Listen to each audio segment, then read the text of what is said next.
As the world entered 1944, the global conflict of World War II had already wrought unimaginable devastation and transformation.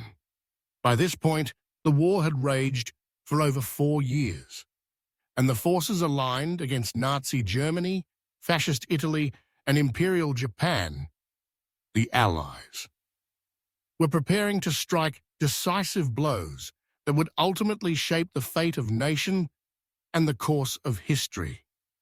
The year 1944 stands out as a critical turning point, marked by massive military campaigns, strategic breakthroughs, and profound human suffering and heroism. At the dawn of 1944, the Axis powers still held sway over vast territories, yet cracks were beginning to show. On the Eastern Front, the Soviet Union had survived the worst of the German onslaught and was now preparing to launch powerful offensives. In the Pacific, the United States and its allies were methodically pushing back Japanese forces island by island, closing in on the Japanese homeland. And in Western Europe, plans for a massive Allied invasion of Nazi-occupied France were reaching their final stages. In the Mediterranean, the Allies had gained control of North Africa and Sicily and were fighting their way up the Italian peninsula. Rome, the Eternal City, was still in German hands, heavily defended and symbolic of Mussolini's fallen regime. The Italian campaign was a grinding, bloody affair, pitting Allied forces against well-entrenched German units in rugged terrain. January 1944 opened with the Allies still stalled at the Gustav Line, a formidable German defensive position south of Rome. The Battle of Monte Cassino, which began that month, would become one of the most famous and controversial battles of the Italian campaign. The ancient Benedictine monastery atop Monte Cassino stood as a key German observation post, and the Allies, after several failed assaults, eventually subjected it to massive aerial and artillery bombardments, destroying the historic site, but failing initially to dislodge the defenders. Meanwhile, on January 22nd, Operation Shingle commenced, an ambitious amphibious landing at Anzio, intended to outflank the Gustav Line and threaten Rome directly from the west. American and British troops landed successfully, but instead of pushing rapidly inland, hesitated, allowing German forces under General Kesselring to encircle the beachhead. A brutal stalemate ensued, with heavy casualties on both sides. While the Allies struggled in Italy, the Soviet Union was preparing a series of massive offensives on the Eastern Front. The Red Army had already turned the tide at Stalingrad and Kursk the previous year. In January 1944, the Leningrad siege, which had lasted for nearly 900 days and caused horrific civilian suffering, was finally broken. Soviet forces pushed the Germans back, lifting the blockade and opening a path into the Baltic states. The Soviet offensives gathered momentum through the spring and summer. In June, Operation Bagration was launched in Belarus. This enormous offensive was designed to smash the German Army Group Center, and it achieved staggering success. In just a few weeks, Soviet forces encircled and destroyed much of the German army in the region, inflicting catastrophic losses and liberating vast swathes of territory, including Minsk. Operation Bagration is often regarded as one of the most devastating defeats ever inflicted on the Wehrmacht, and it accelerated the German retreat across Eastern Europe. Farther south, the Red Army advanced through Ukraine and into Romania, threatening the heartland of Germany's European empire.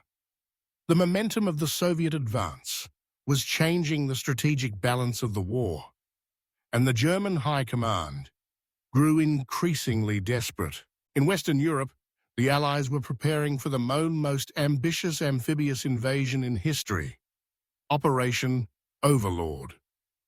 Planning for the invasion of Normandy had been underway for months, involving enormous logistical efforts to amass men, materials, ships, and aircraft in southern England. The deception plan, Operation Bodyguard, sought to mislead the Germans about the actual landing site, suggesting that the main invasion would occur at Pas-de-Calais, the shortest crossing from Britain.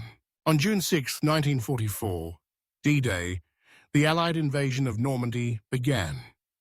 In the pre-dawn darkness, thousands of paratroopers from the American 82nd and 101st Airborne Divisions and the British 6th Airborne Division dropped behind enemy lines to secure key bridges and disrupt German communications.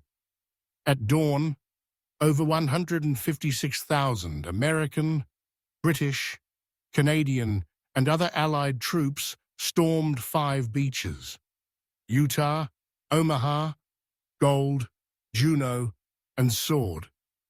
The landings were preceded by a massive naval and aerial bombardment, but fierce German resistance, especially at Omaha Beach, resulted in heavy casualties. Despite the formidable Atlantic Wall defenses and initial setbacks, the Allies established a crucial foothold in Normandy. Over the following weeks, they fought bitterly to expand the beachhead, facing determined German counterattacks and the challenging bocage countryside, hedgerow-lined fields that offered excellent defensive positions to the enemy. The city of Caen, a key objective for the British and Canadians, fell only after weeks of intense fighting.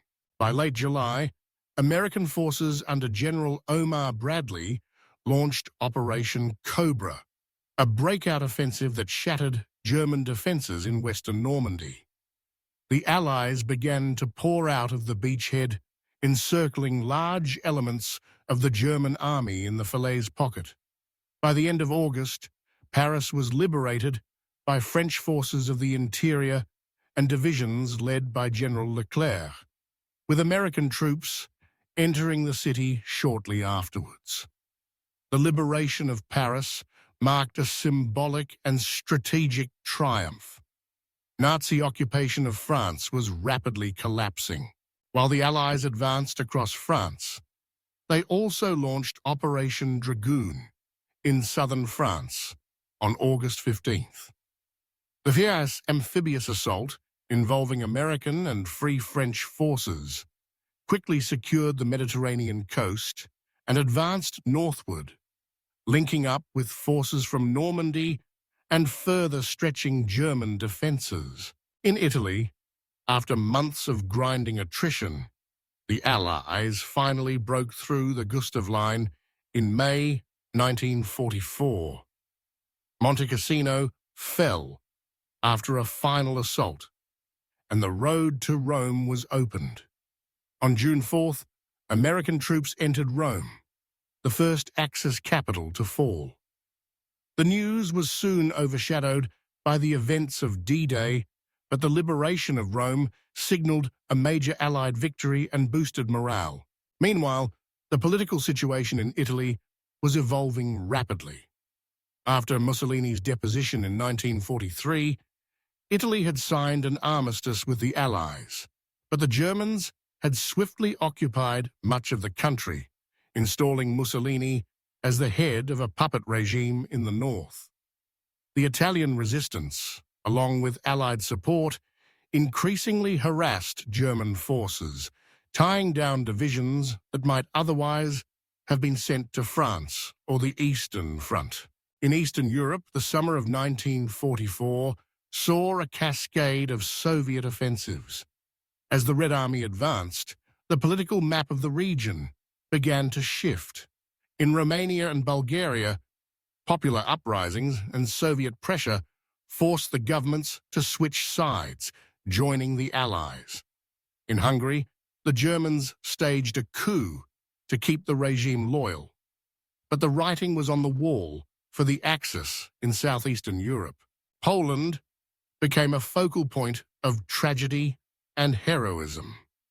In August, the Polish Home Army launched the Warsaw Uprising, seeking to liberate the city from German occupation before the Soviets arrived. For 63 days, Polish fighters and civilians battled desperately against overwhelming odds. The Soviets, now on the eastern bank of the Vistula River, halted their advance, and the uprising was crushed with horrific loss of life. Warsaw was left in ruins, a symbol of both resistance and abandonment.